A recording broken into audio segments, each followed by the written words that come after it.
You are now entering what can only be described as a true free speech zone, where nothing is off limits and there is absolutely no censorship. Welcome to Open Mic with Boog Brand.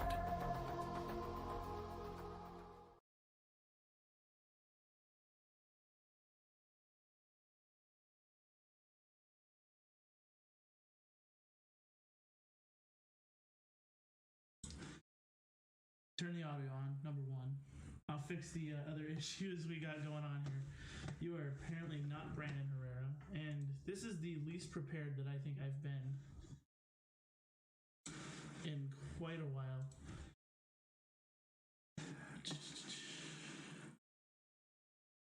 Yeah, you know, it's definitely crazy. We will get you in here first.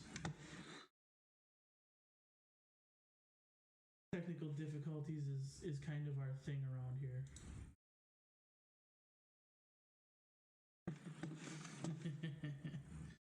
Yeah, we like to live vicariously through absolutely nothing. We just suck.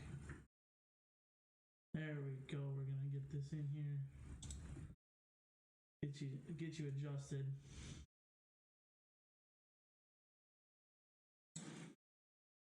It's all right. We're all ugly. My wife says nobody looks at you anyway. Then we'll get the other thing changed up, and then we'll get into this. So, I'd like to welcome everybody to Boog Brand. Obviously, you can see behind me that we have changed the background quite a bit. We are in the new office/studio, and as soon as we actually get our shit together tonight, it will be good to go.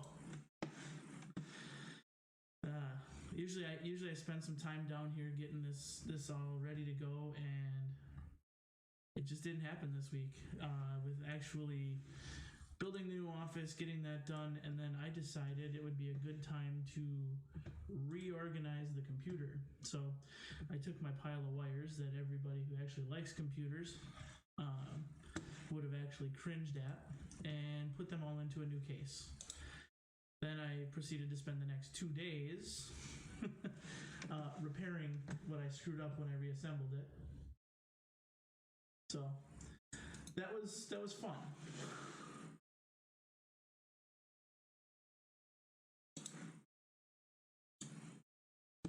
There we go. We are actually set up and ready to go now.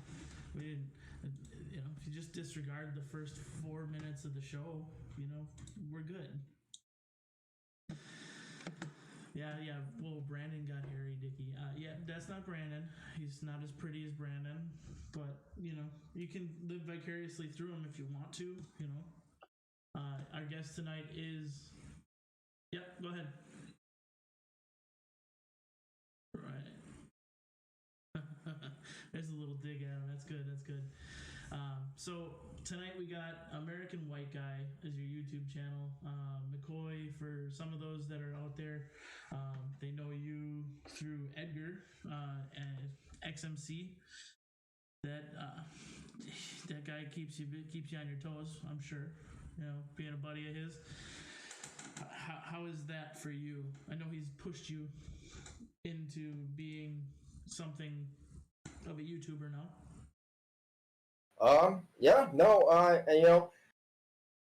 Edgar, if there's anybody who's pushing anybody, it's usually me who pushes him,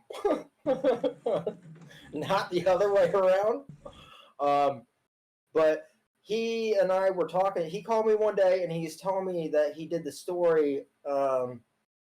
It was the robbery story, and I was like, "What story?" And he was like, when you stole Sarah Vasquez, you and Smitty stole Sarah Vasquez's bike." And I was like, I don't remember this, like, at all. I don't remember any of this happening. When did this happen?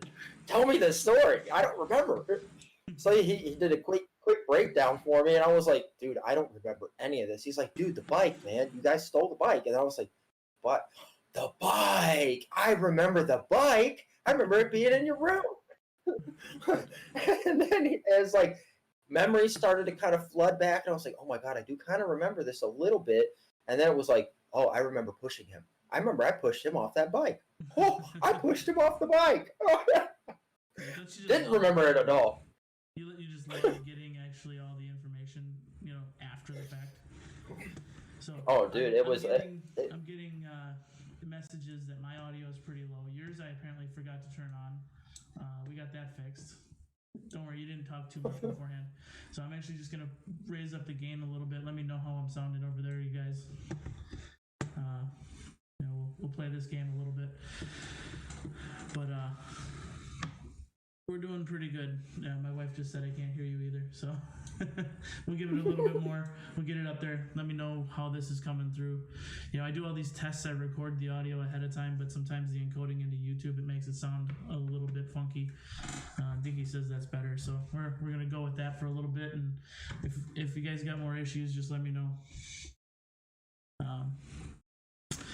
Anyways, so McCoy, I just wanted to sit there and get you nervous now. I screwed up a lot of the show for us. I got all the nerves out, really, so you can't really mess it up any worse than I have tonight. So let's get into it a little bit. I know that you like to get into the political side of things. You're not afraid to just say what you want to say, talk about what you want to say, and sounds like I'm in a bathroom and echo. Yeah, Trauma, I'm still working on some of the sound treatment in here. It's not going to be perfect. I've got some foam in front of me. I'm trying to get some of the stuff up on the walls yet. It may be a little bit echoey for the night. I will try to be the loudest thing into my microphone. We can turn some things around, get it a little closer. But let me know how it sounds. I don't want to clip either, and I've had issues trying to get things dialed in here. So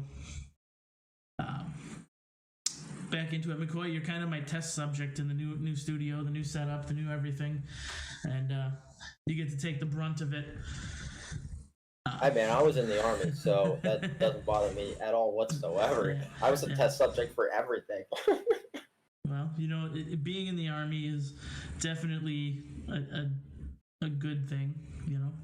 You got your shit straight, from what I understand. You had a bit of a shit show of a life coming into that, and if it wasn't for the Army, who knows where you'd be right now, right? I can tell you, if it wasn't for the Army, I'd probably either be dead or in prison. That would have been my path for life. Right. Yeah, I mean, and that's, I hear that a lot, and now here you are, you're starting a YouTube channel, obviously holding a regular job, being a productive-ish member of society, and then you get around and have some fun. I try to be productive. I piss a lot of people off. I got a mouth, man. But that's the thing. There's a lot of people today that have mouths. They're not afraid to use them, and at the end of the day, that's a good thing, I think. We used to come. Man, in this day and age, unfortunately, it's something that's kind of lost, and it's sad to watch, because you have a lot of people now that are just extremely scared because of they have a fear of judgment. Right. They have a fear of people being like, "Oh, I can't believe you would say that." Well, here's the thing. At the end of the day, it's my opinion. Whether you like it or not, I'm going to respect your opinion. I don't see why we can't have a productive conversation and you respect my opinion. You know what I'm saying? I love hearing other opinions. We can't move forward as a society without listening to others' opinions. How do we build a better tomorrow if we're all single-minded? If it's everybody's got one mentality, it's not going to build a better tomorrow. Right. And there's, the whole theory is, strong men create weak, how does it go? Strong men create good times create weak men create bad times create strong men, right? And honestly, that's where we're at in the cycle right now. Right. We had a lot of men who went through a lot of hard shit in their lives, and they had to man up. They had to get hard. They had to harden up and deal with it. And we're at a point now where people don't want to deal with stuff. They would rather just push it on the wayside and say, I don't I'm not going to deal with that. I'm just not going to do it. Well, here's the thing: the issues don't go away. Right. You're just pushing them off, and you're honestly, you meditate on it almost. You let it sit there and eat you. And if you don't just deal with it and get it out the way, then how is that benefiting you as a person? How are you growing as an individual? You can't move past it if you don't deal with it. Yeah, absolutely. I guess what are your thoughts today? What's going on? So obviously we had the debate recently. I know for a fact that you are just coming back from the actual rally because you're out there in Ohio, right? Near the Cleveland area. So you enjoyed. You went to the actual rally this last week, and how was that? So we on Saturday there was a Trump rally up here, and it was me personally. It was an awesome experience. It's the first time I ever actually involved myself in politics like that. I'm usually pretty docile. I don't really show or state my opinion on stuff like that. At least not in my household or around my house, outside my house. I just don't want the problems that potentially can come with it. This is my house. I don't need somebody showing up at my house to play some dumb games, and then, because apparently we don't have the right to self-defense anymore, and you can't just pull your weapon anymore because you get arrested, and that's a big no-no now. Well, So let's be honest. The cost of giving up your wallet versus the cost of ammunition today it's kind of a wash. yeah, that for sure. And I've been stocking up on ammo for years, so that's something I've always made sure if I had a little extra money, I'm gonna go buy. I'm gonna go buy a couple boxes. Just add to the inventory. Yeah, that's good. I've been in position now where I can purchase again. So I started in January to get stuff, and I feel confident that I've got enough to get me to the next one, if you know what I'm saying. Yeah, dude. And by the way, congratulations on that. I've watched and I heard your story, man. That's awesome. That's so awesome. I'm so happy. I'll probably do. I'm thinking I got a guest coming up here probably in November where we're gonna deep dive into that a little bit more on my side as well as his side. It's something a little bit more close to home to what he's used to. So I think there's going to be more of that. I think if you're interested in that story and interested in, where I came from, my back history a little bit, in the future, we'll definitely deep dive into that a little bit more. But, it's definitely. Here's the thing with me, man. I'm interested in everybody's backstory.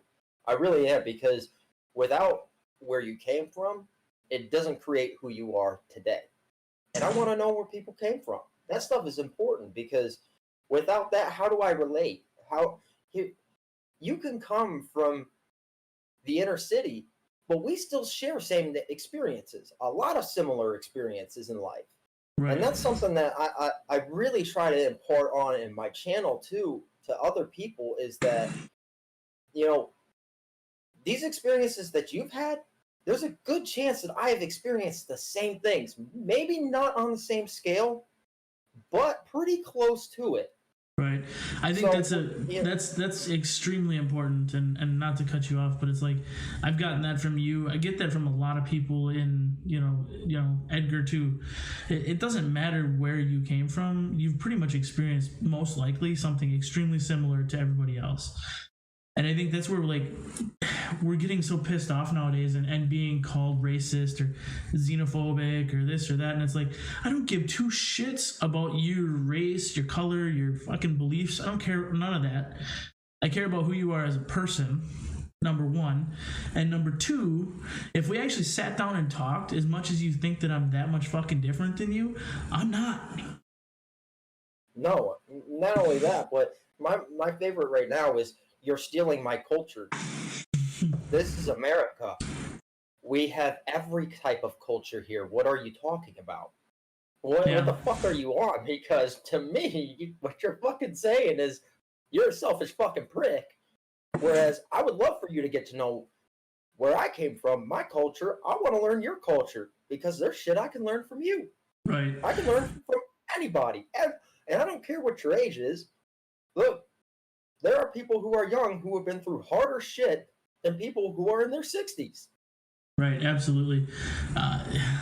It's crazy too, and like the culture, everybody sits and talks about culture this, culture that. It's like, what fucking culture? This is America. Like, I've seen people get called out for playing basketball as a white person. Like, you're trying to steal my culture. Motherfucker, did you really, like, basketball was made by a fucking white Canadian. The guy tied a fucking milk crate to a pole and said, here you go, kids, throw that ball in there. Basketball was made. Like, whose culture is that? Who gives a shit whose fucking culture it is?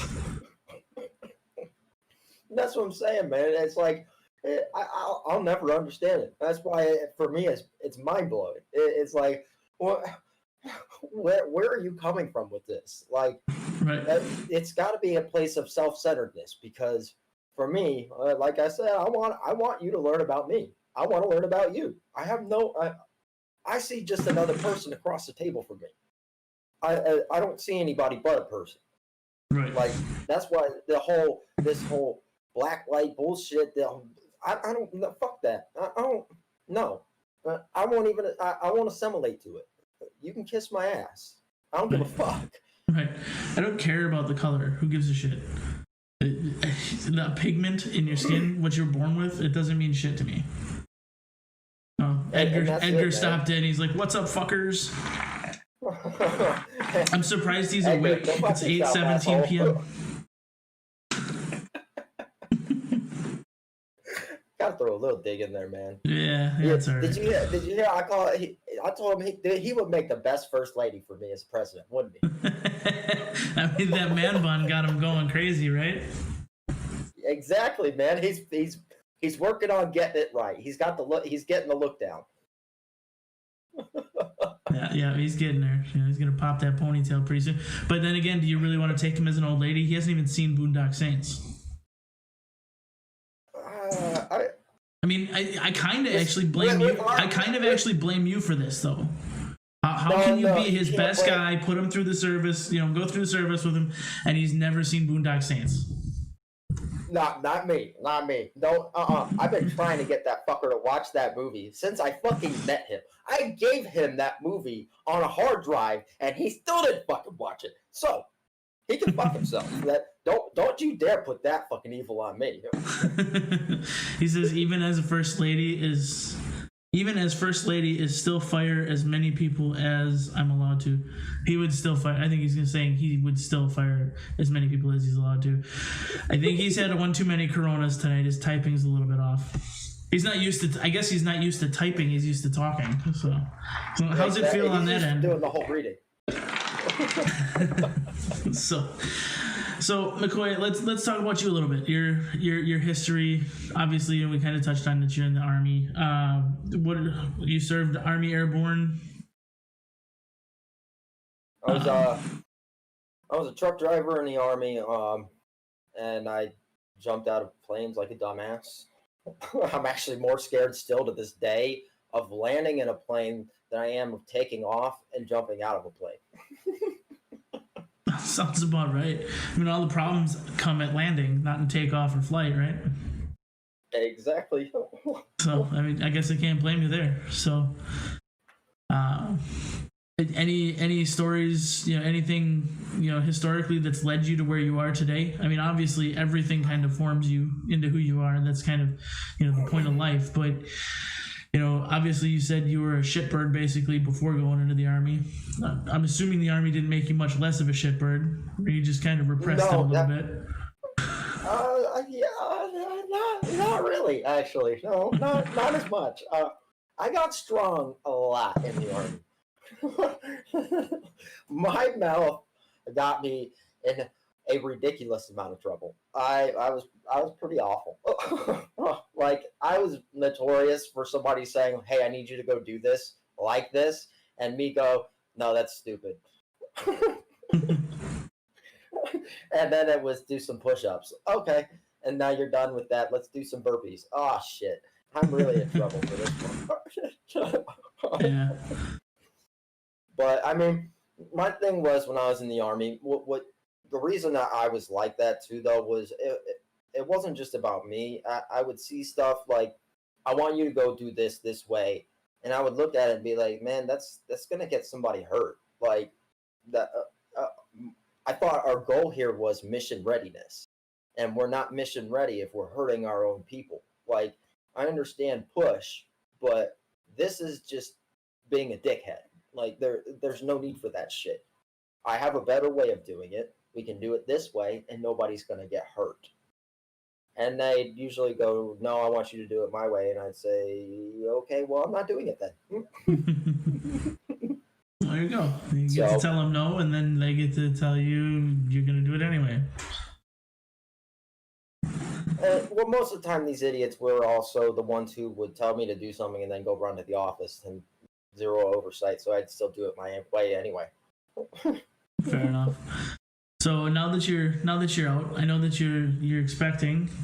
How's that? This is your first, I'm assuming? No, this is number. Well, I have. So my two oldest children, those are my stepchildren. My third child, Jax, he is 2 now. That's my first child, and this will be my second child. Oh, congratulations! Having 3, yeah. I couldn't imagine. I got 2, and I'm like, fucking shoot me sometimes. You have no idea. I would be going 6 years straight of toddlers. 6 years straight of fucking toddlers, dude. Yeah, so I understand why you hang out in your basement at night now. Yeah, exactly. It wasn't hard for Edgar to talk you into starting a YouTube channel. Well, I mean, the way it actually really started, though, was he posted the video of him talking about when he did the Dramamine, and I was like, oh, shit, I gotta go watch this, and I watched it, and I'm sitting there, I'm like, his story is so off. Like, this isn't how it went down at all. And then I was like, how are we going to have the dude who was fucked up on this shit tell the story about it? I was sober. I need to tell the story. Right, yeah, you're the one who's got to tell that story. So that's really where it started. It was a plan of mine to do a couple videos and then jump into Edgar's video and do a reaction to it and a follow-on saying, no, that's not how it happened. This is actually how it happened. Fuck you. Yeah, you told the story that you remember as the person watching The Wolf of Wall Street. I was the one that was there seeing you try to talk. Mm-hmm. And that was exactly it. How are you going to tell the story and you were fucked up? No, sir. Oh, that's good. He says he's in the chat and he says, I have 0 kids and I'm still stressed about the kids. Yeah. Well, just wait until it happens. Oh, yeah. That's exactly it. Just wait. Operator Tony in the chat, welcome. I'm glad you made it. He says, the Army taught me to fall 38 feet and survive. That'll do that. Mm-hmm. For sure. Hell, the Army taught me how to sometimes just shut the fuck up and do what the fuck I'm told. Right. There are some people, there's no reason to combat them. Right. So now, why don't you talk about your channel a little bit? What is your main goal with your channel? I know that you do a lot of reactions. I know that you do a lot of just like, I guess you kind of are a combination rant/reaction channel, if I had to classify you into anything. And I don't necessarily want to do that because you can just do your own thing, but what's your goal with your channel? Honestly, really, my goal is to hopefully bring people together with my channel. At least get people to watch it and maybe walk away from it with some motivation of some sort. Seeing truth. That's another big thing. There's too many lies in the world right now, and I want to be able to give people truth. I want to be able to give people my perspective. Something that I've always been able to have is I've been able to see through a lot of the bullshit. So I want to be able to give people that uncensored, this is what I see. This is what I see coming. And hopefully I can at least, give some insight. That's my biggest thing is I want to be able to give people insight and do some funny videos every so often, something for people to laugh at, but for the most part, I like sticking to more of the politics side of things because with what's going on right now, I got plenty to talk about. Well, with what's going on right now, it's kind of hard not to even be in the political realm. There's a couple channels who do it pretty well, but they skirt around it to the point where it's kind of like, maybe you're just better off if you'd have just said something. But I respect anybody's choice to decide, you know what, I hear about it enough, I'm just not going to talk about it. But since you want to talk about it, since you like to talk about it, so what are your thoughts about the news that came out this morning? And if anybody's not familiar, Donald Trump and his wife both tested positive for COVID. What's your thoughts? My thoughts on it. It can go one of two ways, and this is what I'm seeing. With the way they've been playing the game with the coronavirus thing, I don't know if I completely believe that Trump actually had it or has it. I think it's very coincidental that it happened right after this debate where he smashed Biden. And people are probably going to say, no, he didn't. But yes, I'm sorry, he did. He controlled that whole interview. It was 2-on-1. He was getting cut off. It started with him being respectful, and then he started getting cut off, and he's like, oh, we're going to play this game. Okay, we can play this game then, and I'm going to smash you. Right. Yeah, I know. I listened to it, and I'm like, I didn't watch it the night of. To be honest, I don't remember. I think I was actually rebuilding my computer that night and was focused on that, I guess. But I listened to it the next day, and I'm like, everybody's talking like it's just a shit show, and I'm like, it was. I mean, it was kind of. It was like a fucking Xbox waiting room or gaming channel from like 2007. Just everybody talking over each other, fucking yipping and yapping, arguing this and that. Shut up! Come on! Shut up! Come on! But yeah, I agree, man. I wholeheartedly agree. I wish there wasn't as much talking over, but from what I was seeing, if Biden is going to give a statement, Trump should at least have a chance to reply. You can't let him say something, and if Trump's got something to say back, you can't be like, no, we're going to the next thing. No, he has. It's a debate. He's supposed to have an option for rebuttal. Right. It's not just this isn't just a question and answer session. It's a debate. And I think that's where a lot of people got it off. But, I mean, I think a lot of even the Trump supporters were at the end of it. They're like, dude, just let him talk. Let him hang himself. Like, you can't, like, here's the thing, like, everybody's talking about The Wire and everything like that now. Like, you can see it, obviously. But regardless, I'm like, if you just let him talk, like, you cannot speak and listen at the same time. It doesn't work. And especially if you're older and have dementia setting in, you cannot speak and comprehend what somebody is saying at the same time. It just does not happen. So just let him talk, let him fucking hang himself, and before you know it, we're going to have more gaffes that we can meme him. It's just ridiculous. Just let him talk. I do agree with you there. Like, that was something there. There were a few times where it's like, okay, look, just let him say his piece on it. And we already know where it's going to go. He's going to end up doing what he always does, which is screw himself. He does it time and time again. I mean, my favorite part of it, the whole Antifa thing. It's like he wouldn't even renounce Antifa. It's an idea. It's an idea. I'll say this. No. The thing is like, he's not wrong. Antifa originally started off as an idea. In Nazi Germany, it was an idea, and that was the whole point of it. Like, you can't kill an idea. You can kill the leader of a movement, but you can't kill an idea. That's been echoed over the years in videos and stuff like that, in movies and shit like that. It's the truth. Unfortunately, it's an idea that has bred a violent organization that labeled itself as the same. Regardless of what anybody wants to say, it is a violent organization that has labeled itself as the same as the idea. If they would have called themselves the Marxist revolutionaries, it would have been the same exact thing that they fucking believe in. It just would have been more towards the actual movement and group that they are. Oh, absolutely. I wholeheartedly agree with you. And that's something that they're actually pretty notorious for doing, even throughout history. If you look, they'll tell you this is just an idea, this is just an idea, but somebody's going to adopt that as an actual organization or an entity because they can play that card of it's just an idea. Right. And, Edgar says it in chat. He says, he made me laugh here. He goes, remember, folks, if you vote for Trump, you ain't black. Biden only said that himself to Charlemagne, so don't call me a racist.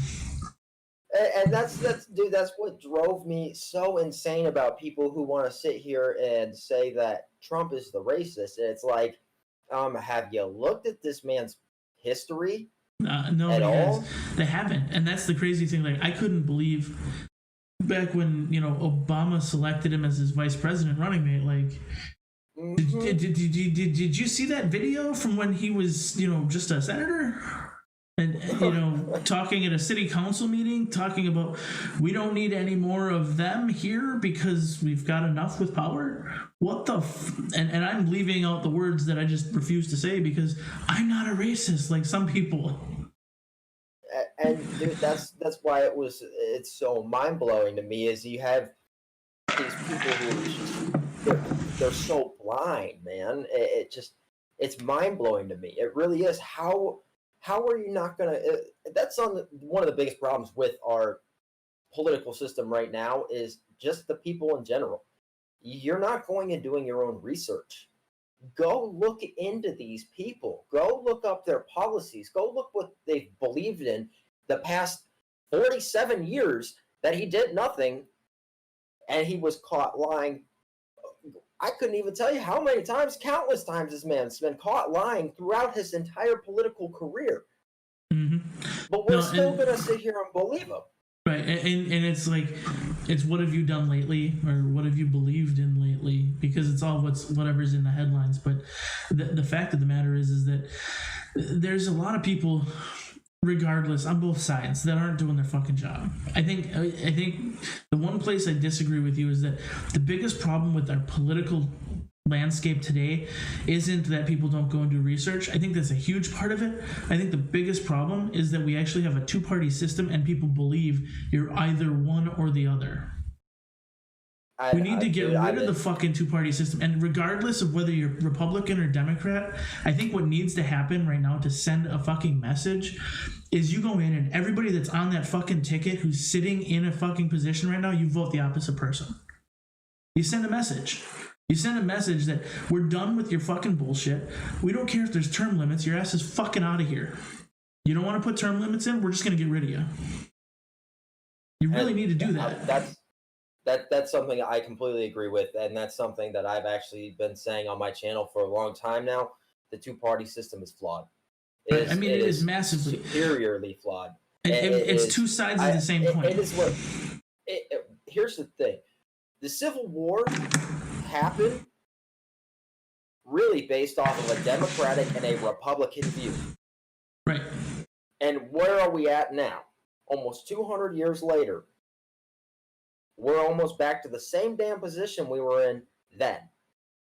Right. And we're back to the same fight over ideological bullshit that means absolutely nothing to the people. Well, I think actually we're past it. I think we're actually past it, though. Like, a lot of people go back to the Civil War being, slaves versus no slaves. And I think there was a portion of it that happened after the Civil War, but it wasn't the main reason of the Civil War. The Civil War was about states' rights. And honestly, we need to fucking go back to prior to that, before it became an incorporated system where it was about making money and turning that money into power. Because prior to the Civil War, it was a states' rights thing. So each state could set its own rules, could set its own laws, and we have that now, sort of, but it all has to fall under federal purview. Before it didn't. And that's where a lot of this problem comes in. Like, in some areas, what's considered acceptable is not actually considered legal in all 50 states. So, like, with the marijuana laws, I don't smoke marijuana. I'm not going to smoke marijuana if it becomes legal. And, I'm saying marijuana, so people are probably like, oh, it definitely doesn't, talk about some weed, But the reality is that's what it is. And it's legal in certain areas because, let's face it, most people don't give a shit if you smoke pot. It's the fact of the matter. No, most people don't give a shit. It's about making money. Right. It's all been about making money, and it should have never been illegal in the first place. Somebody wanted to keep a job, and that's how it became illegal. That's honestly, the way it is. I believe the war on drugs is fucking pointless.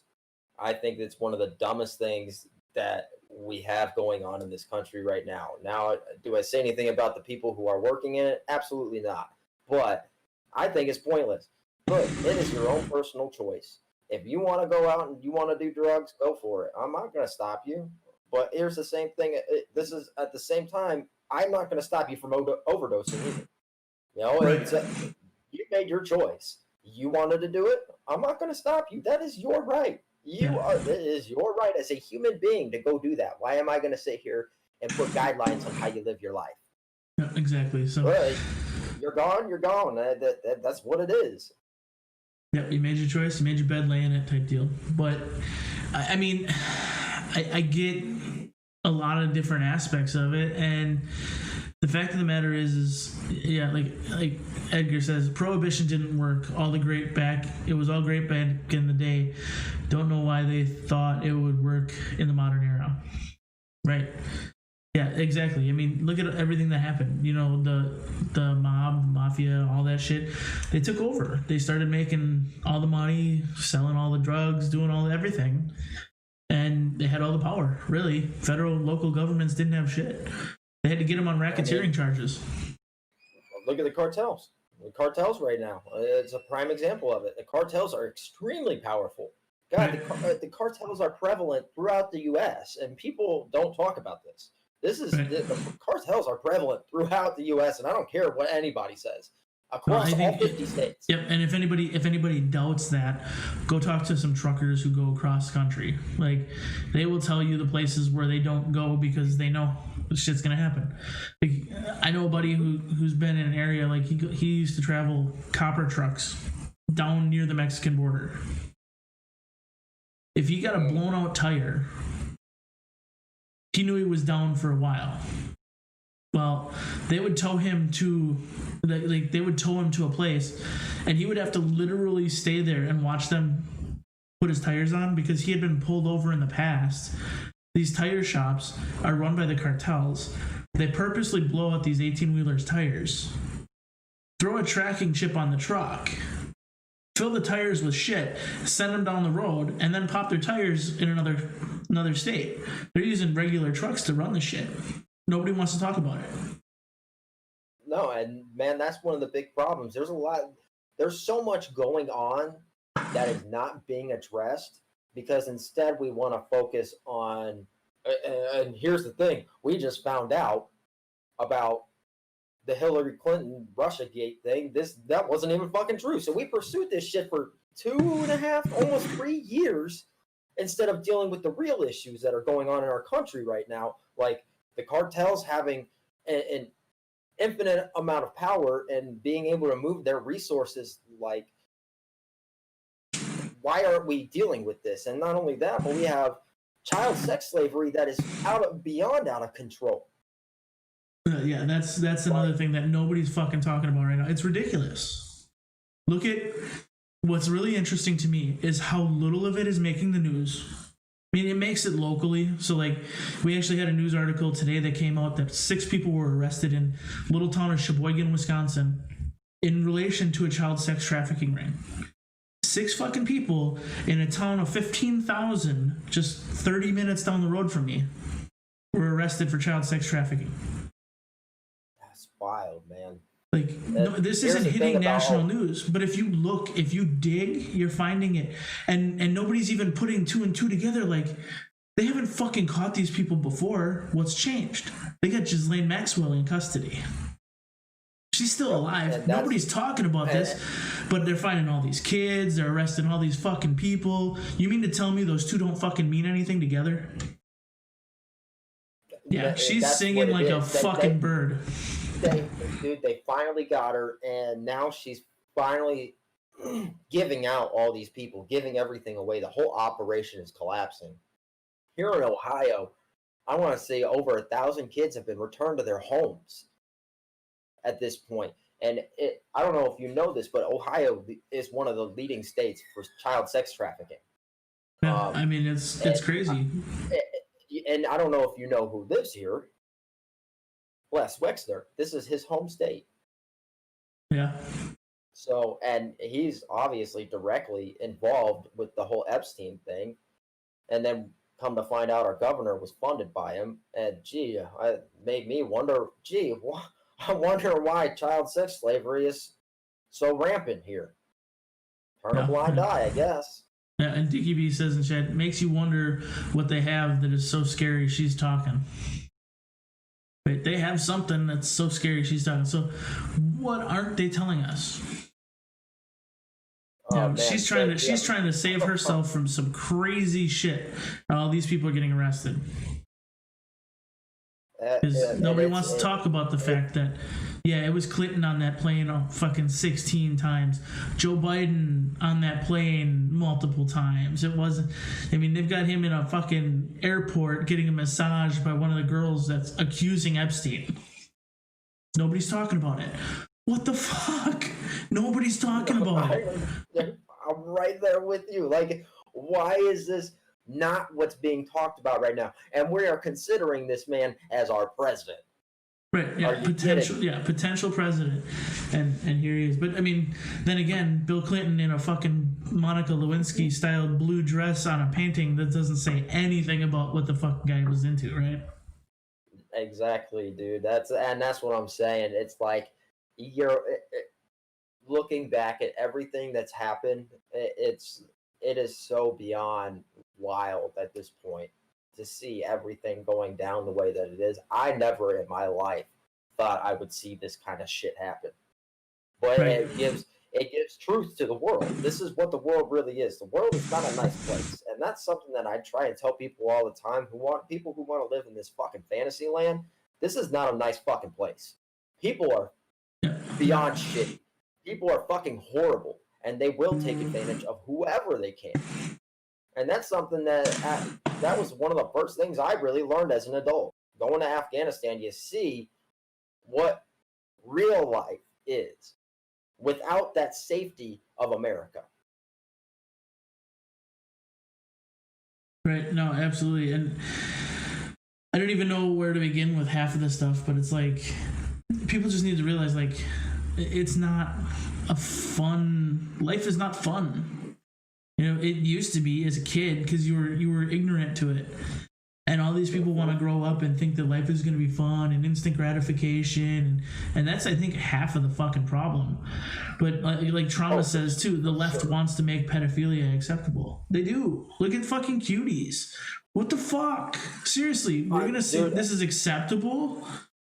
Like, people who were saying that they didn't like it didn't really watch it. Yeah, no, I didn't watch it. I'm not gonna fucking watch child porn.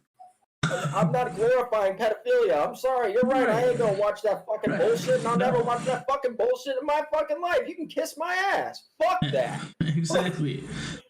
So, it's crazy. Who would have thought, 10 years ago, that we'd be sitting here in 2020, October 2nd, 2020, and say that literally the sanest fucking news person over the last decade has probably been Alex Jones. Yeah, I pretty much agree with that. The fucking guy is, everybody's been saying, oh, he's lunatic, he's crazy, he's this, he's that, he's that, he's that, he's that. Other than, the memes of, they're turning the frogs gay. He's been fucking pretty goddamn accurate about these fucking crazy people. And that's just it. People want to see nothing but this fucking fantasy land. Like, that's where we're at now. They think this is all just happy rainbows and fucking sparkles and unicorns running all over the fucking place. That ain't fucking life, man. Right. There are just a bunch of dirty motherfuckers out there that don't give a shit about us. No, they don't. And it's really about power. Yeah, it's about power to them. It's about being able to, say anything. And Tufu in the chat, he says, in one of the guys that was producing the movie, and I'm assuming he's talking about Cuties, just got charged for being a pedophile. Does not fucking surprise me. Man, who the fucking thunk? Yeah, doesn't fucking surprise me at all. So, oh man. Well, and I mean, it's just it. People are over here like, oh no, oh, you don't say. Fuck yeah, we say. Yeah, no. Did you see anybody else fucking surprised? How much shit was cut from that video that's on his personal hard drive? You know, come on now. Like, that's what I'm saying, man. It's like either that or how much of that shit did he save on his own personal fucking hard drive for later? Well, the fact of the matter is you don't have to, because they're all connected and they all know the shit and they can all get whatever they want. I mean, I don't feed much into the conspiracy theories anymore. There was a time where I got way deep into it. You know, I dug my fucking self underneath and was there, you know, like younger and impressionable. And now I kind of look at things for what it is, but it's like, this shit isn't a fucking conspiracy. Like, if you can verifiably prove everything, it's not a fucking conspiracy anymore. Everybody wants to sit here and talk like, no, people who say that normalizing pedophilia is what they're trying to do is just a conspiracy and they're just trying to push back on the left. Well, no, motherfucker, look around.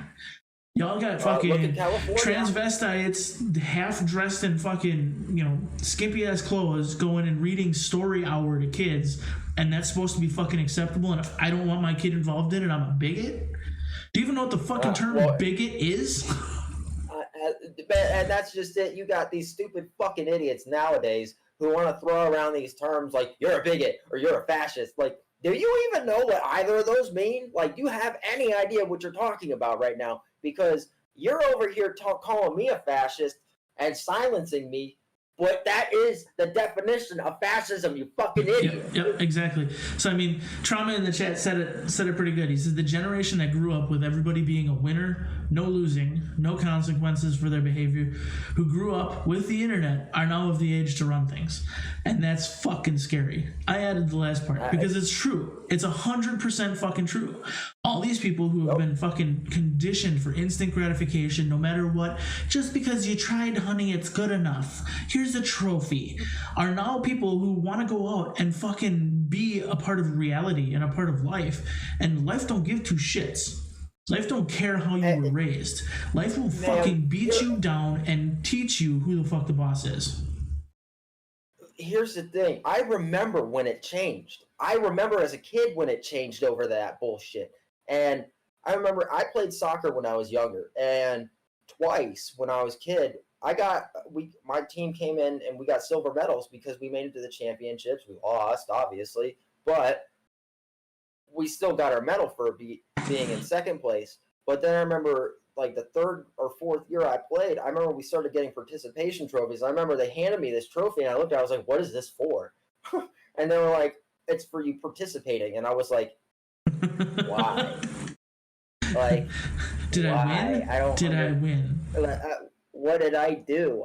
We didn't go anywhere. What is this? And that honestly was it for me. Like, I didn't want to be a part of it anymore because that for me, it wasn't. There was no gratification. There was no reason for me to even work hard at it anymore because everybody was going to get something at the end. How the fuck am I special? Exactly. Why in the fuck would you hand out? And it's just literally like, I don't understand where people are coming from with this because, and I didn't grow up with the participation trophy. Like, through my high school years, like, I played football my freshman year and blew out my knee, but it was literally like, you did it or you got kicked in the fucking nuts. And that's how life was. That's how life is. You either do it or you get kicked in the nuts. You either do it better than everybody else or you're not as good as everybody else. You're a loser, right? And that's not to say you're not a person. You're not a good person. It's not about whether you win or lose. It's about how you play the game. That's the old saying, right? Well, it really is. If you gave everything and you did everything you could to try and win, just because you lost doesn't mean you lost. It means you put in everything you could, and you left everything on the fucking field, and there was no reason to hang your head low because you lost. You got beat by a better team. You got beat by people who put in more work. You got beat by people who had more skill. Simple as that. And that's just it, man. It's like I remember those 2 times that we lost in those championships. Guess what? They were great fucking teams. Actually, it was the same team 2 years in a row that kicked our ass because they were fucking incredible. Look, I personally knew the goalie for the other side, and the dude ended up going to college to be a goalie for soccer. Like, Right. there is a reason why we lost. He was one of the best in the state. I mean, we lost because they were better. Exactly. But it doesn't mean that we didn't try. We still tried to beat them. We got pretty goddamn close. But guess what? They won. Right. And we didn't.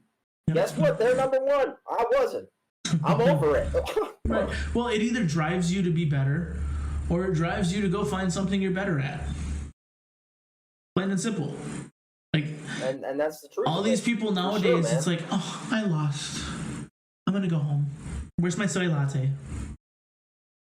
So, and LT in the chat said, you said it perfectly. No one tries because they expect to get whatever they want and don't understand you have to work for it. And that second part there, they don't understand they have to work for it. That's our parents' fault.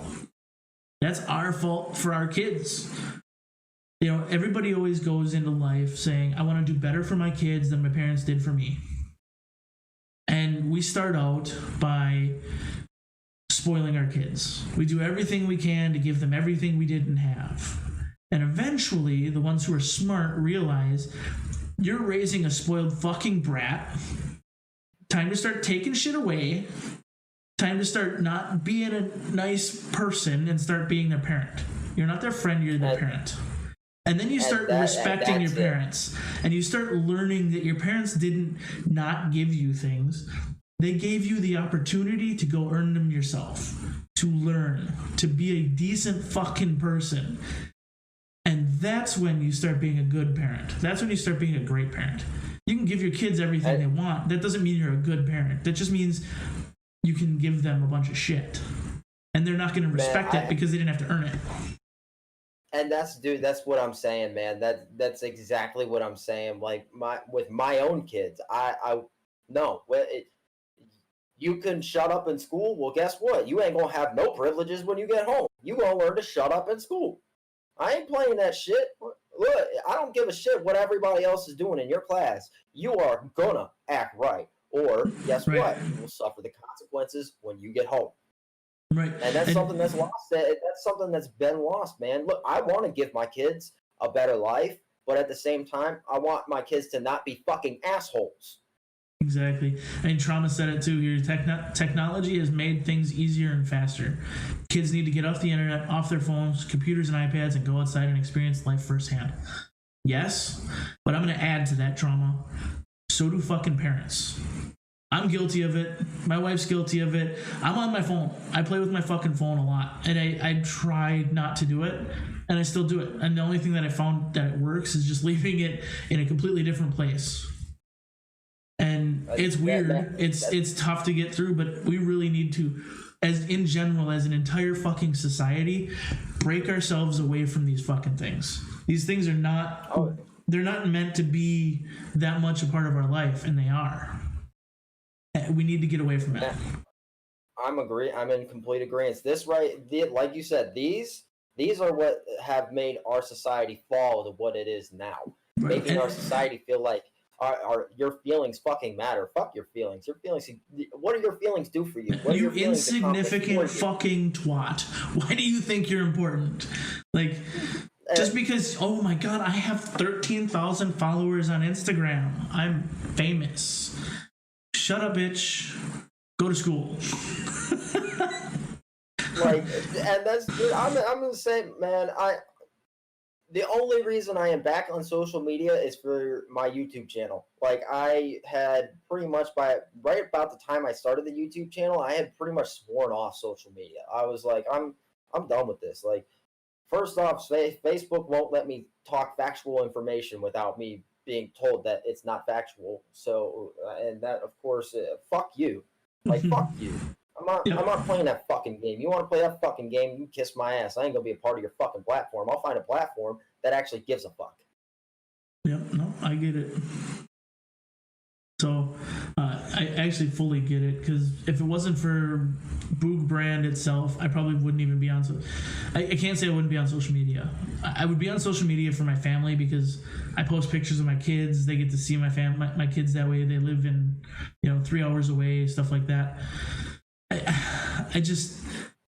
I don't know that I would be as active on it. Obviously, Instagram, shit like that, I definitely would not be active on. I didn't even have one until I started this business, really. It's just crazy. Like, now I'm here trying to do this and run a website, do all this other shit, and which I understand your Facebook plight. I haven't had the Facebook jail incidents like you have. I don't really go on Facebook anymore, just because it's extremely toxic for me and my family. I have a family that's extremely liberal and very hard to deal with. So yeah, I just try to stay away from it. I just try to stay away from it, because next family reunion rolls around and here's me, the asshole of three. I'm one of 3 people in my family on social media that doesn't have my head up my ass. So I'm automatically the bad person. But it's crazy, because I literally just with the business went through this whole shit of this cancel culture and dealing with these fuckers is like absolutely insane. My head has been spinning for 4 fucking weeks trying to just fix this shit and get back above board. I mean, they took away my payment processor because they said I was too high risk. Basically just said they didn't want to work with me, because all their excuses came back to nothing. And then all right, fine, I got to start working with a new payment processor, which is a longer process to deal with than I ever imagined, getting that set up. I'm like, okay, 3-4 days I'll be back up and running. I was like fucking 2 weeks. So I got that all figured out, got that squared away, and then get away from the the actual website host that I was at, because it was Shopify. No bullshit. Shopify is great for small business. It's great for people who are keeping their head down, but my business, Boog brand, doesn't exactly keep its head down. We have fun, we enjoy shit, but we don't. I mean, we're not overly political. It's just we're Boog brand. Everything Boog related now is considered violent or racist behavior. Yeah, so it's like, Jesus Christ, really? Who gives a shit? Like, it's a viewpoint, it's a meme, basically, that I grabbed onto and said, you know what, fuck it. Boog brand sounds great. I'm going to put those 2 words together, make a website, I'm going to start a fucking t-shirt company. Whatever. I mean, shit, man. I think it's awesome. Like, I do. I wish I had that kind of creativity. I don't. I'm more of, you put it in front of me and then I can pick it apart and see what I can do to make it better. Right. And you know what? It's fun for me. I'm just trying to build a portfolio and graphic design and get used to working with the software. What's been fun is getting to meet a bunch of people like, Edgar, I support his merch through the website, and there's a guy on Instagram, Moose6.66. Guy's crazy insane with the AKs. I support his merch as well. And I'm just going to keep growing the business that way, because I don't want to fucking spend any money with these assholes at Facebook or Instagram or anything like that. But man, this week we launched the new website. We're fully operational now. I got rid of a bunch of suppliers that were problematic for us. Unfortunately, I lost a lot of product line, and I'm working on building stuff back up. So if anybody watches this video and knows of people who are, Americans, veterans, whatever, at home making shit and want to sell it, tell them to hit me up, contact@boogbrand.com. I will give you a platform to sell your stuff. I want to work with people. I want to help people make money. I want to do that for other people, but I also want, like, if you're selling cool shit, like cool handmade flags, I know there's a bunch of companies out there that are doing it, wood stuff like that, custom made to order things, let me know. I'll give you a platform. We can put this together and make money, do it together, and I can give that to you. Also, if you're a content creator, I don't care how big or small you are, if you're looking for merch, McCoy, I don't know what you've got. 1,500 followers on YouTube? Shit, I think I've got like not even 650. Oh, well, maybe you should have more. Go get more. I'm trying, man. I'm trying. Dude, you put out a lot of content. You put out a lot of fucking content. It won't take long, I'm sure. You know, you'll find something that'll hit just right, and you'll take off. You'll be good. I've actually got a skit idea, so I've got to kind of get it. I got to kind of get it put together. It is gonna piss a lot of people off. A lot of people off. But it's gonna be fun for me. So fuck everybody else's opinion. Yeah, so that I'll look forward to that. And I constantly see you in my feeds, and I try to watch stuff when I can. I don't get a lot of time anymore to watch a lot of videos, but you know, I'm out there, I'm doing it. I'm trying to watch people and see who's coming up, and you know, hit people up for guests too. Like, you know, I don't care who you are. I don't care how many followers you got. Come on, you know, I just want to talk to people. I just want to have fun. Dude, I'm in the same boat as you, man. I like I told you, I like talking to people. Like, and here's the thing, I'm a super introvert, but I still highly enjoy having an actual conversation with somebody. Like that shit, that's my bread and butter.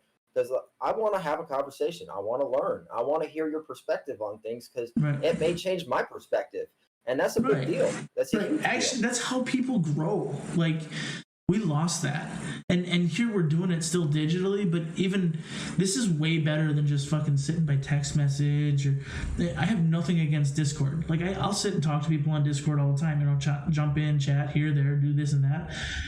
But you don't really get to know the people unless it's a small community and you're talking all the time. Once it becomes a bigger community, and I'm involved in quite a few bigger communities on Discord, you don't get to know anybody. It's just kind of like, oh, you go in this, oh, look, memes, ha, ha, ha, shit, funny, ha, I'm stealing that one, you know? And then you jump off and you totally forget. You don't even know who it was that posted it, you know? If you're with a community when it's small and it grows, it's a little different, but... You were gonna say something, and that, man, I'm in the same boat as you, man. It's like, I personally, I hate text messaging. I've always hated text messaging. I will call you before I'm gonna text you. You text me something, you're probably gonna get a phone call from me. I don't want text. I hate texting. Absolutely despise it. I'd rather just talk to you, because I got too much to say to put in a motherfucking text message. Fuck that. You don't use voice to text? My grandma does it, and it works about 30% of the time. And that's why, because I tried at one point, and when I'm like sitting here, when I start getting on my motherfuckers, my phone does not like copying that for some reason. Apparently, that is a no word. Yeah, it will auto censor the words. It pisses me off. There is a section where you can like turn that off in the settings, but every time it updates, it turns back on. It's ridiculous. Yeah. I'm like, no, don't fucking censor me. Well, what do you think this is? Fucking Facebook? I fucking pay you, bitch. Yeah. Duck this, duck that, duck you, dumb ducking mother ducker. You know, what the duck? I'm not talking about ducks here. This isn't fucking Disney. Exactly. This ain't motherfucking Frozen. Let's chill the fuck out. I ain't trying to... I'm in a conversation with fucking adults, not children. Let's chill. Even though most adults nowadays are children, so let's be honest about that. Everybody's a fucking child now. So earlier in the chat, I saw Carcane say something about this isn't showing up in my subscription feed. Carcane, I can't help you with that. I don't know. I doubt they're shadow banning me. I'm not big enough to even fucking worry about. If you haven't clicked the notifications, maybe check that. But other than that, I don't know, buddy. You know, we're not big enough at all for YouTube to give two shits about us, so we can pretty much do and say whatever the fuck we want, and YouTube isn't gonna care. So I don't know, man. I've actually got a little theory on that too, because Edgar and I have talked about it. Edgar says that he doesn't believe it, but from what I am seeing, and they're already on me. Like, I have watched my subscribers literally just do this since I started my platform, and it's not from people coming and going. It's just YouTube is removing my subscribers. Well, I've seen not notifying people.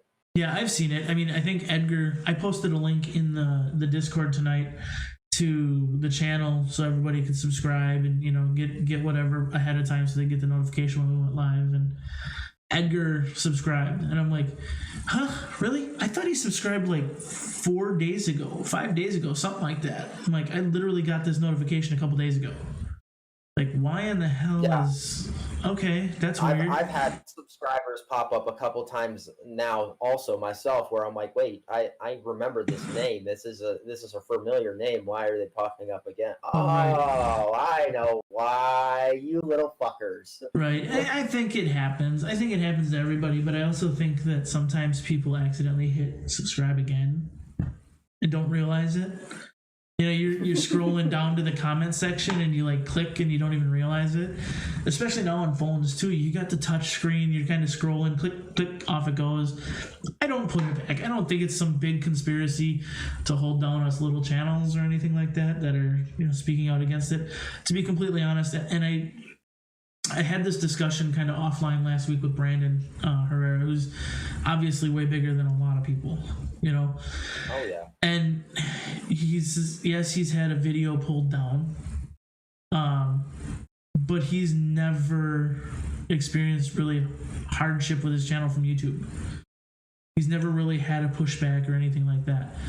So for the most part, they're leaving a lot of people alone. And I think there's a lot of people out there in the community who get a little something and they make it fucking seem like it's giant so they can get more subscribers out of it. I do it on Instagram. Oh, yeah. Facebook blocks something of mine. Instagram blocks something of mine. I make a post about it. I blow it up. Like, yeah, fuck you. Look at this. Blah, blah, blah, blah. In reality, I don't agree with what they're saying.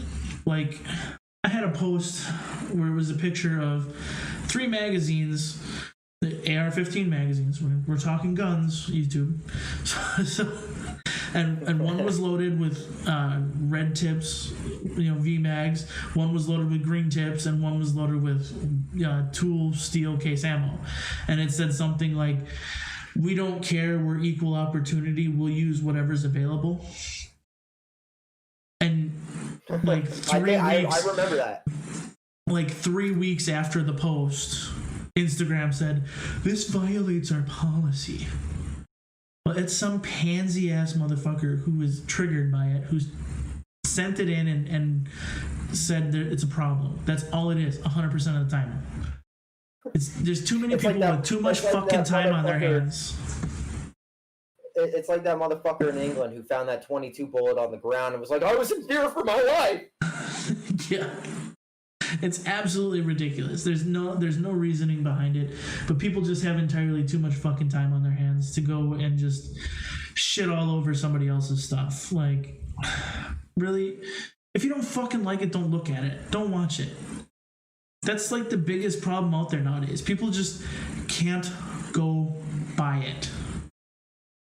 How did Tinder get so fucking big in a day and age where people can't just ignore something? It's because we've now made it to where everybody is special. Everybody is special in their own type of way. And we have to keep making everybody special, apparently. For some fucking unbeknownst reason to me, apparently everybody's fucking special now. Well, you know what? Doesn't matter how fucking dumb you are, you're still special. I wouldn't even say this. Everybody is special. Some of y'all lick the fucking windows on the school bus. Some of y'all lick the boots, you know, of anybody who fucking shits down your throat. And some of you simp for the dumbass. It is what it is. Everybody's special. Some of you don't do anything. And man, I think that's really what's been lost in this country at this point also is that we've individualized so many people and told them that they're special that we alienated community. We got rid of the coming together as a family and as a community to build something better, because we now have made these people feel like if we don't say they're special, then they're not a part of the community. I think this is the biggest destroyer of community. The internet, available at your fingertips, has destroyed this community. Every community. For sure. People don't know their neighbors. You live in a community. You live in a neighborhood. How do you not know the people who live around you? We're in a society where people legitimately do not even care to know their neighbors. And they don't actually mentally have the capacity to know their neighbors because they're worried about trying to keep up with the 15,000 people that they've met online in the last 2 years. Who cares?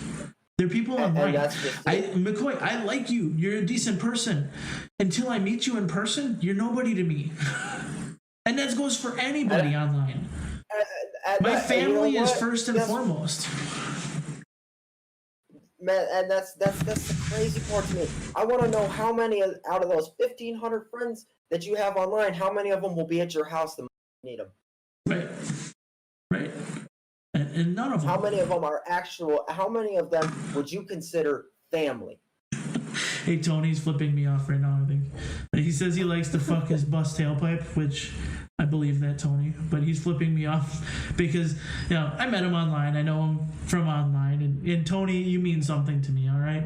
And pretty soon we'll meet in person. I've got your snake cage about ready to go. So Jarvis will be happy you can get into a bigger cage.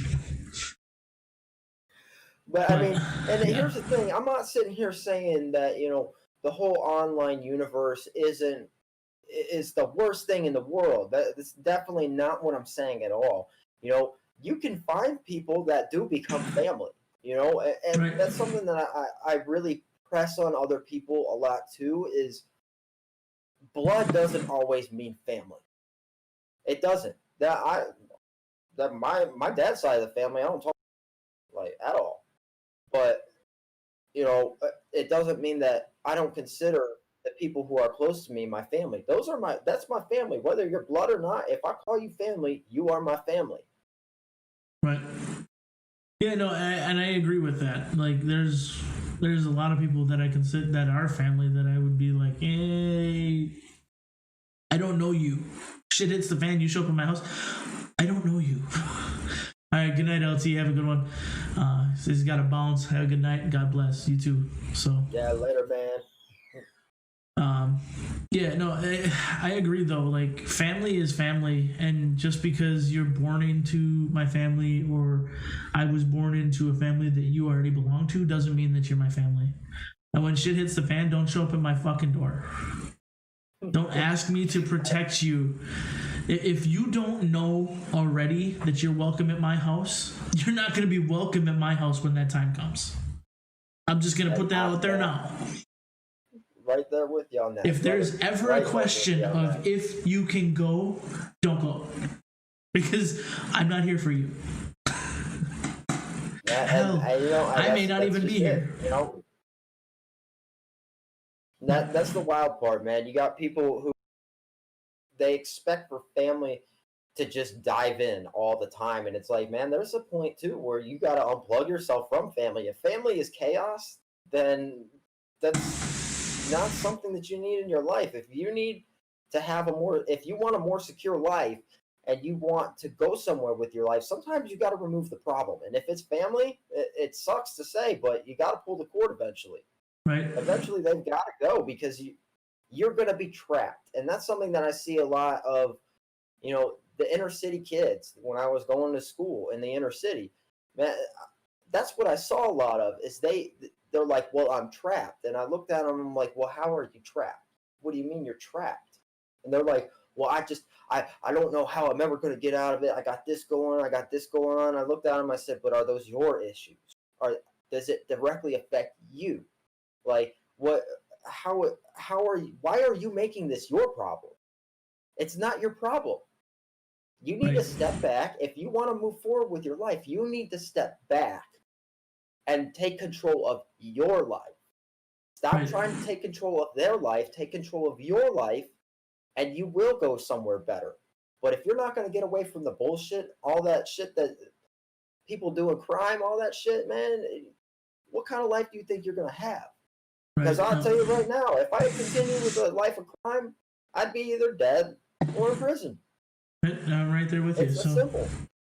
It's about finding something that's worth moving forward with, and just getting above it. So, it's crazy. Dedication, man. it's dedication, being dedicated to something. You got to be dedicated to moving forward. Yeah, I mean, that's something that's and don't that's be really afraid to lost be. in this. Don't be afraid to like piss your family off. Like your family is going to be the first people to hate on you. They're going to be the people who hate on you the most, and they're going to be the people that are hardest for you to move past the hate.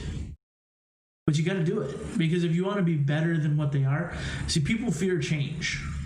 And if you're doing something different, they're concerned that you're going to disappear from them. It's going to change their life that you disappeared from them. You need to move past it. Get over it. Get over yourself and go do what you need to do for you.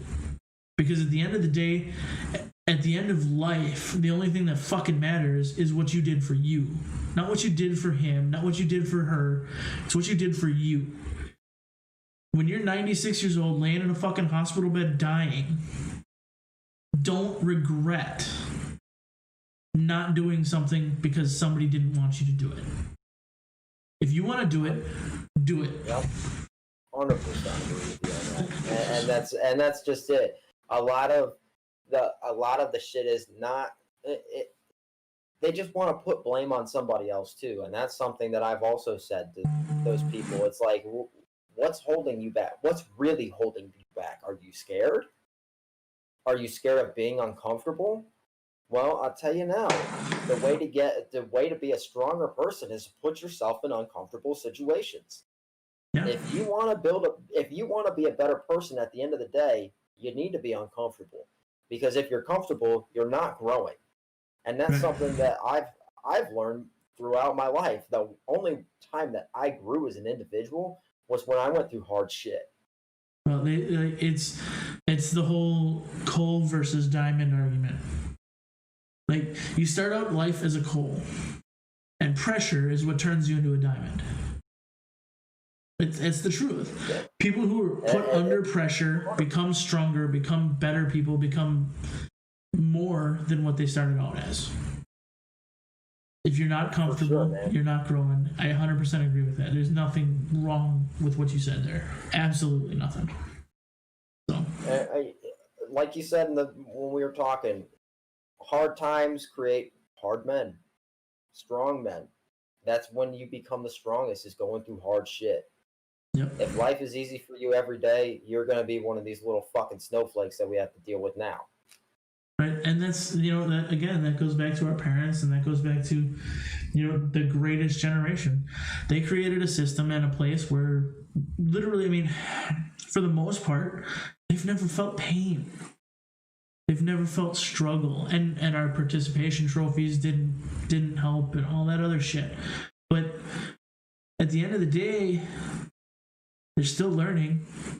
They're learning now that you're going to have to get tough. You're going to have to get hard to get what you want. We may not like it that we're standing opposed to them because they're doing it, but I still have to give them a lot of credit too, because they're going out there and they're doing shit that a lot of people have said they're going to do for years and don't have the fucking balls to do it. We have too much to lose, number one. But I give them a lot of credit for going out there, and I hate to say this, I give them a lot of credit for going out there and burning down their fucking cities. Number one, you're an idiot because you're burning down your own fucking city. But at the same time, you committed to something and you're doing it. Holy shit, you actually committed to something and you're doing it. You're a fucking moron, but you're doing it. Who cares about your intentions? At least you're actually fucking doing something. You're out of the house. You're not on the phone anymore. You're disconnected from I appreciate the fact that they're actually all still on their phone, because it makes for great fucking video. And it's like, holy shit, I'm getting arrested. Why am I getting arrested? Because you fucking videotaped yourself doing it. That's it. That's the wild thing to me, man.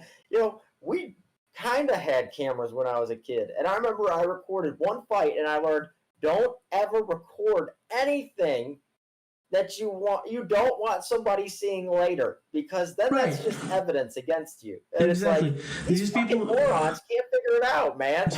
If you're going to rob a bank, don't fucking put the mask on in the parking lot. Right? I don't think that's a problem anymore. Granted, man. yeah. Now we've got bank robber chic as actually mandatory for most places. So it's like I don't remember who I had this conversation. My wife I did last week, I know for sure, but I know I had a conversation with another person. It might have been Brandon even. Like, how crazy is it that we live in a society where today it's actually not even like a second glance, it's completely normal to see somebody get out of a vehicle, start walking into a building, and put a mask on. I know. Dude, what 10 years ago, if somebody walked into a building with like, a bank with a mask on, everybody's hitting the fucking floor. Well, see, around us, we don't have an issue with the masks in banks because there's not even a fucking bank lobby open. But everything is drive-through, or you gotta call ahead and make a fucking appointment, which is ridiculous. It makes banking so much fucking fun. But even not the banks, just going into a regular store. Like, you get out of the car. This is the order of operations. So you get out of the car, you stand up, you adjust your belt because you've been sitting in the car for 20 minutes and things fall. So regardless of whether you're carrying or not, it doesn't matter. I'm just saying you adjust your belt, you turn around, you close the door, you lock the car, you put your face mask on, and you walk into the building. A year ago, 30 fucking people would have called the cops before you got to the fucking front door. And now, if you're not wearing a mask, they're fucking calling the cops. Oh my god, dude, and that's the wild part, man. It's like, what? Here's a quick funny story. So when I was in high school, my best friend, he and this dumb fuck kid decided they were gonna drive around with fucking baklavas on, full face baklavas, like the 3-hole shit. Yeah. And they got pulled over at fucking gunpoint on the main street that went through my school. Literally surrounded by the police, pulled out at gunpoint, got arrested and everything because they were wearing a fucking baklava. Yeah. And nowadays, it's cool. We're good. Oh, you just care about my health. Carry on. Dude, it's fucking mind-blowing. Do not worry about AK-47 in back seat. I'm here for your health. Exactly, man. It's like, dude, what the fuck, man? I never in my life thought I would see the day where this shit was gonna be how it went. Right, like, it's insane. I never in my life thought I would have they were gonna make me wear a mask, or else I was gonna end up fucking arrested. Like, right. That just goes against all sorts of fucking civil liberties. And that shit's wild to me, man. It's like, man, that is completely against what this country stands for. Like, that's the shit that I speak out about, man. It's like, this is against our civil liberties. We have a right to say fuck you. It's my health, not anybody else's health. It's my health at the end of the day. And if I say fuck you, I'm not wearing a mask. Fuck you, I'm not wearing a mask. No. And yes, no, Mario, I am not Oleg. Thank you very much. Another channel that we watch quite regularly, they have a character that comes on there called Oleg. He's Russian, and although my Russian can be pretty good at sometimes, I am not quite at the Oleg standard. I do not know a lot of the Russian words or Slavic language. I just can put off a little bit of an accent here and there. So. Dude, I had this moment when I up here in Ohio, man. So I'm at a hard freight, and I'm standing there, and I'm looking at shit, and I'm like, I'm trying to figure out what bolts I needed, and I'm looking at the packs, and I'm standing back away from it, trying to make sure if people need to pass by, they can pass by. So I'm standing there, and this dude just walks and stops directly in front of me, and he's looking, and I'm sitting there, and I'm like, what the fuck, man? Like, really? Are you fucking that goddamn oblivious? And what sealed the deal is I was with Kayla, and she's sitting there watching my reaction to this whole thing, and I can hear her over there she's holding her mouth because she's laughing because she sees how fucking pissed I'm starting to get, and I hear him go, perfect, like, And at that point, she lost it because I when he said perfect, I'm like, motherfucker. And she could see it, and she had to take off running. And then he turns around and he's like, oh, there's somebody behind me. Let me scoot over a little bit. I was hoping and praying I was going to see that motherfucker in the fucking checkout line so I could cut right in front of him and be like, perfect. Yeah. But I got a story though. This is an Edgar story. All right. I don't know if he's still in here. He hasn't spoken for a little while. He's probably off doing something else, drinking one of his little baby Coronas for his massive hands, Yeah, we know he's a little bitch made motherfucker. So Edgar and I, we went out to this club in Italy. This club was called Crazy Bull, and it was like this giant fucking tent, and just all sorts of rap music back when Lil Wayne was still fucking popular and shit. Dougie was still popular and shit. But we're in this fucking club, and I remember like we were both hammered.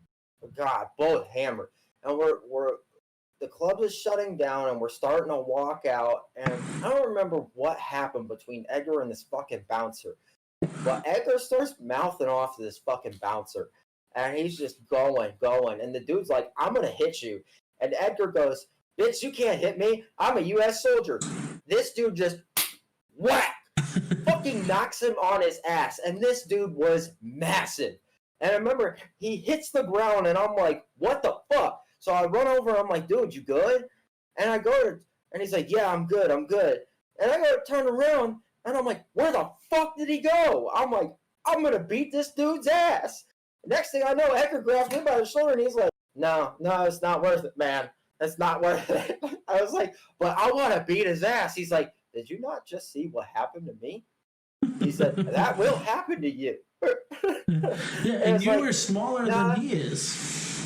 And at that point, yeah, I was a lot smaller than he was. So it was like, I think you're right. I think that alcohol is talking a little bit.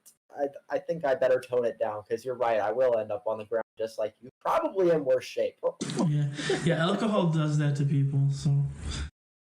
Oh, dude, that's something that I learned too. Dealing with my PTSD coming back, I struggled with alcohol really, really bad. When we first got back to Italy, it was 10, 15 grand that I spent on alcohol in 6 months. Like, and that's no bullshit. Like, that's not a joke. I blew through so much of my savings just on alcohol alone. I look back on it, and I get sick thinking about it. It was so fucking bad. Like, I'm so glad that I got away from it because I used to, when I would drink, it was always like, I'm going to forget this shit. I'm going to get away from this shit. And I didn't forget anything, and honestly just always made it worse. It just drove me to think about it. And that was, that's something that I try and tell guys now. It's like, I'll talk to guys and they'll be like, I'm struggling with this, what can I do? And I go, well, drinking. Well, yeah, I drink a lot. That's your first step. Your first step is you need to put the bottle down because guess what? The answer ain't at the bottom. I've drained enough of the bottles to find out the answers aren't there. They're not. And it's only going to do, what it'll do is just destroy your life because you're still going to keep trying to seek those answers at the bottom of the bottle that are never going to be there. And you're just going to keep reliving that shit that you're sitting there trying to get past. Yeah, you got to live with it forever, regardless of how much booze you drink. And alcohol, even if you can forget about it for temporary, that's just it. It's temporary. It's just going to be there again tomorrow, and then it's going to be there, and you're going to feel like shit on top of it. And that's just it, man. It's like the way I finally moved past a lot of it was when I moved up here to Cleveland. I moved up here not knowing anybody at all. I was alone when I moved up here. So my first year, I spent pretty much in solitude, and then about another almost 2 years I spent in solitude to myself. And I challenged myself pretty heavily at that point. Sit in front of the fucking mirror. Ask yourself, what is it that's going on in your head that is making you feel like this? And I also learned to write shit down. Like, if I couldn't figure it out, it helped a lot for me to write it out. And I made sure to save those notes. You know, I still have some of those notes to this day.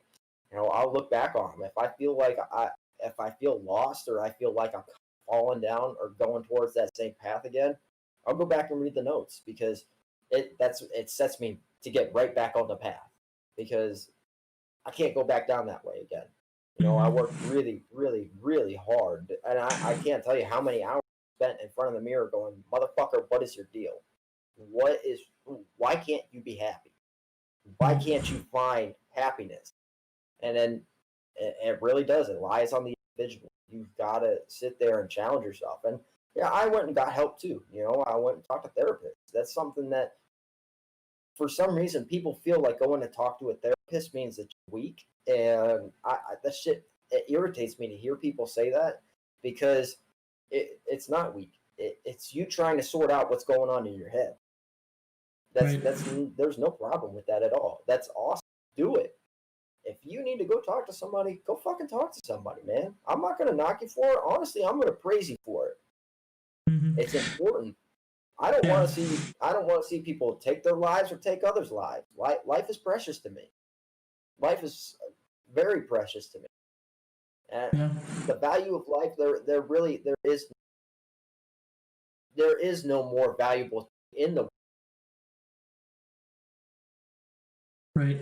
I mean, I don't disagree at all with you. I mean, I've never had to deal with PTSD. I don't know what it's like coming back from war, and I give you guys a lot of credit. And anybody who's served and has come back and dealt with that shit, I give you a lot of credit. I have theories on things that, you know, why some generations are affected by it more than other generations. I think a big portion of why we're seeing a lot of soldiers and a lot of guys coming back now with it is there's not a belief in the war. You don't believe why you're over there. You're over there because you joined the military. You're over there because our country's at war, but there isn't a general belief in it. It's not like, you know, the world wars. It was a great, massive thing. It was a patriotic thing for the entire country to even be involved in doing things for the war. And, you know, everybody in the world believed that there was a good side and a bad side. And it's hard with the wars in the Middle East, especially because they've 100% been driven by profit. They've 100% been driven by oil. I mean, war is big business. I mean, you hear it all the time, war is big business, but it really is. And we're paying the price for this oil and blood. You know, we're paying the price to continue doing business with this area, with the blood of our youth. And it's hard. I've actually Go ahead. I've got an example. The Crusades. The Crusades are a prime example of it. Look at the Crusades and look at how many nightmares. And it is in history. Those guys went and they did something, and they were told at the time was for God. But then come to find out, it wasn't for that at all. And it fucked a lot of those guys up. Those guys had a lot of mental disorders at that point. They had a hard time coping with what they did over there. Right. That's a huge thing. Like, we're playing with the psyche of people in war. And like, I'm not against, you know, the army or the military, especially the servicemen. Like, I'd never be against that. You know, I do everything I can to support them and different organizations that support them. But like, this endless state of war we're in, it's got to end. Like, there's no purpose anymore, and that's messing people up even more. Like, these guys coming back, like, the shit that goes on over there, and the new generation of warfare and the style of warfare that's fought over there, you don't know who's the enemy. They're not in uniforms. Everybody looks like everybody. So you guys are going over there, you're fighting this war, and you're coming back hyper aware because Every Tom, Dick, and fucking Harry you ran into could have been your next and last engagement.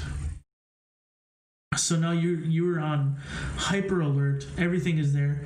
You know, I've talked to a lot of guys coming home, and a lot of guys who've been home for a while, and like a piece of paper in the middle of the street can trigger the fucking shit. Like just something as simple as just a piece of mail in the middle of the street, because over there's a good chance that's not just a piece of paper. It's covering a fucking hole with an IED under it. Yep. So, and that's what's not talked about, man. And that's really what's not talked about. These endless wars. The war. Thank God we have a president for the first time in 40 fucking years who did not start a new war. That right there, that dude, the signing of the peace accords in the middle, and at least the start of this in the Middle East, man, that brought tears to my eyes. When I watched that get signed, I'm not gonna lie, I was a little bitch about it, because that to me is a step in the right direction. That to me is a step in bringing my brothers and sisters home, so they don't have to go through the shit that we went through over there. Right. I don't want to see them have those problems. You know, I would have these kids come in the military, and they're like, "God, I can't wait to go to war." And I'm looking at them, I'm like, "Dude, you stop. Just stop. Be thankful if you don't have to go, man. Right. Don't wish it." Right, and that's the same. You know, I've covered this probably multiple weeks now, but it's the same as all these people that are like, I just want to fucking boo. Let's do the Civil War. No, you don't. Are you really prepared to go to war with your neighbor? Are you really prepared to put down your coworker's kid? Are you prepared to go fight against people in your own neighborhood? Number one, 90% of the people who are saying it don't have the fucking stones, could never pull the trigger when it actually comes time to it. Like, you don't know that you're capable of doing it. Like, you haven't been trained to do it. You don't know how you're going to handle it mentally. You don't know how you're going to react under stress, because the only fucking training you've ever done is going to a fucking paper target indoor range and shooting your target 3 rounds at a time, because you can't go any more than that. Like, you don't know what you're going to do under pressure. That piece of paper doesn't shoot back. And I mean, that's one of the things I keep hearing too. It's like, you have these people who are like, let's kick the war off. And it's like, you know, motherfucker, you have no idea what that's going to entail. And you don't have the mentality for it. I can tell you right now, that person stands in front of you, you ain't going to pull that trigger. You don't have it. You weren't trained for it. You don't know what to expect. Right. So how are you going to sit here and tell me you want a civil war? Look, I want to avoid war at all. I really do. I fucking hate war. Right. I don't want anybody to have to experience it. Right. And the thing is like, I don't want to have to kill anybody. I don't want my kids to have to live in a world where that's commonplace. Like, I don't live in Chicago for a reason. It's comical to say it, but I don't live in Chicago for a reason. I don't live in the south side of Milwaukee for a fucking reason. It's not because I don't want to live there. Actually, you know what? I had great experience working in the cities. You get good money working in the fucking cities. Unions all over the fucking place, man. You can make a lot of fucking bank. I don't live in the city because I don't want my kids to fucking grow up where they can't walk outside. I want my kids to be able to play outside. I want my kids to be able to go to the neighbor's house and not worry about it. You know, I want my kids to have a good life. You can't do that in a city. That's it, man. No, and that's it, man. It's like, that's what people don't get. I don't live in the city because I want my kids, like you said, to be able to go outside, be able to have a life, at least a decently normal child. You know, living in the city, a normal life, you're never going to have. You're never going to be able to run around, be a kid, and get into some fucking trouble. You know, that's all kids. All kids get into trouble, man. And that's something I tell my kids all the time. Look, but I am looking for you to own up to your shit decision making. Right. So, like, yeah, it's wild to me, man. Yeah, it's definitely crazy, but I suppose we started this off about 8 o'clock.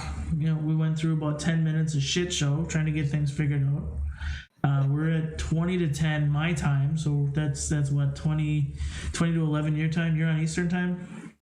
Yeah. Yeah, lucky you, Eastern fucking Standard Time. Yeah, it's garbage. Doesn't really matter, right? But I will leave it here. I do have a bigger announcement tonight for the website, since we did just launch up until the 9th. So for the next week, I have 10% off everything in the store. And then also with code OpenMic10, you can take 10% off once that's done, and that will continue to run for quite a while. I just want everybody to know, stop by.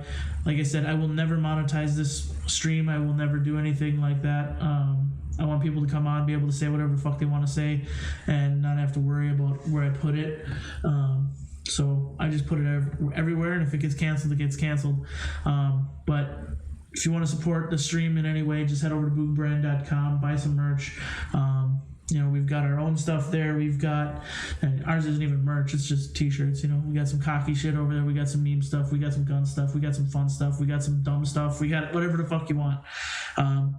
We've also got for content creators. I know a lot of people that are watching, that are going to watch this, come from Edgar's channel, XMC. Y'all know that we handle XMC's merch over there as well. Subdomains will be coming back pretty soon. They're currently in the process of being changed, but until then, if you head to boogbrand.com, and then you can click on partner stores, and then you can either select Moose or Edgar as far as that's concerned. Our stuff is all under branded merch, and just have fun. We've also got our blog there where we post our latest and greatest guests, guys like McCoy here, American White Guy. We post about it, we talk about it, say that they're going to be on the show probably a week ahead of time, and then we try to schedule out a little bit further. So we've got some bigger announcements as far as guests coming up in the next couple weeks. Next week we have Thomas of Chambered Defense coming on. He's going to have a hard stop time, but the guy works third shift on Friday, Saturday, Sunday, so what can you expect? So he's gonna come on. It'll probably be a little bit of a shorter show, probably be about an hour, but it should be a good show. Get into it with him a little bit, have a little bit of fun, and then in the coming weeks after that, I think people are going to be curious to see who we got coming on. I can't really say anything yet. It's not fully confirmed or locked down, but we got some bigger names coming on, some good time, some fun, and I'll be completely honest, it may not be for everybody, but it's going to be a good time. So McCoy, do you have anything else that you want to say before we cut this off here? Free Kyle Rittenhouse. Yeah, I don't disagree. I do not disagree with that. Politics at its best, right? Just fucking charge the kid for nothing. Anyways, after that, we'll say, fuck it. # free Kyle Rittenhouse. He deserves it. Although he's not really locked up yet. He's in custody in Illinois, which I guess it is locked up. He's in custody in Illinois, but better there than in Wisconsin right now. They've got a $2 million bail set on his shit, and it's a cash bond, so there's no percentage out for it. So Fucking stupid. Everybody's saying get him over here and get this moving, but until they get shit figured out, I think he's better off where he is, to be honest. So nobody knows exactly where he is, so that's better off. All these people that are saying they want to kill him too, so keep your eyes out. Prayers up for Trump and his family. Get over the COVID shit. Don't let this be the reason that they fucking take you out, because let's be honest, it'd be pretty fucking easy to blame a global pandemic. But hey, if that happens, we get Mike Pence for at least 9 years. So that would fucking shit in their goddamn Cheerios now, wouldn't it? You think Trump is good? Put a patriot like fucking Mike Pence in charge. Yeah, exactly. I would imagine Rand Paul would be a vice president next year. More than likely at that point. So, McCoy, I appreciate your time. Thanks for coming on. We got Tundra Tactical stopped in. What's up, my dude? Not much. We're just getting ready to cut it off. So appreciate you stopping by. Appreciate your time, McCoy. I hope everybody, if you don't already know who he is, head on over to his channel, give him a sub. You know, you may like his content, you may not like his content, but hey, you're not watching half the shit you subscribe to anyways, so just go subscribe to some more shit. All right? Not saying you're shit, just saying. Nah, I'm pretty dicey, man. I shoot from the hip, and I do my research, but I shoot from the hip, and I say shit that's extremely controversial. It's my opinion. You don't like it, the fuck out of my channel. Exactly. You know what? On that note, I'm going to say goodbye to everybody. We will be back next week. Like I said, Thomas from Chamber of Defense going to be coming on. Probably get your FAL questions into us over on Instagram ahead of time. I hear he's a bit of an expert when it comes to those. I don't know why anybody would want to be an expert of that particular weapon system, but hey, to each their own. It's like a Glock 40 problem solver of the fucking AR world, basically. But don't tell him I said that. He's probably headed into work already. Didn't really hear it, so he doesn't need to know. All right, everybody. Y'all have a good week, and we will see you next week, 8 p.m. Central Standard Time, and we'll see how long we go with Thomas. So thanks again, McCoy. Have a great night.